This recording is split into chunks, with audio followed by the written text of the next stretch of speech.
Hey everybody, what is going on? I hope you guys are all doing well, and welcome to another tutorial video. In this video, I'll be explaining to you guys how you can migrate your site using cPanel, so let's get right into it. Now, will be using this hosting tutorial because I don't have access to cPanel, and I'm just using it to make my life easier.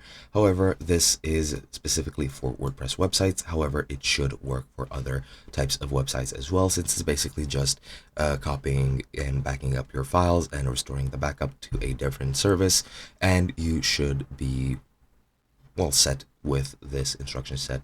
And yeah, so let's get right into it. Now, the first thing you're going to need to do is you're going to need to log into cPanel and go into your files and then go into your backup wizard, then create a full backup, enter all the needed information, and then generate the backup, wait until it's complete, and then download the tar.gz file, which is the archive with all your site files. If you're using WordPress and if you're using anything else, pretty much all your files will be here, and you just need to restore them to their appropriate locations, and that's pretty much it. Now, once you have your backup and once you download it, you need to extract it.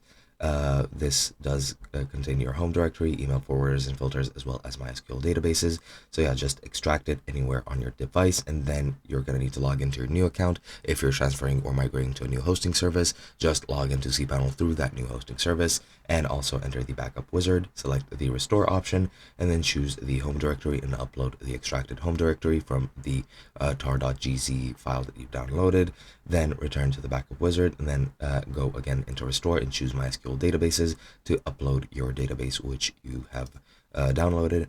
And then after restoring all the files, you can also, if you're using WordPress, go to wp-config via the file manager and update the PHP file with the new database details.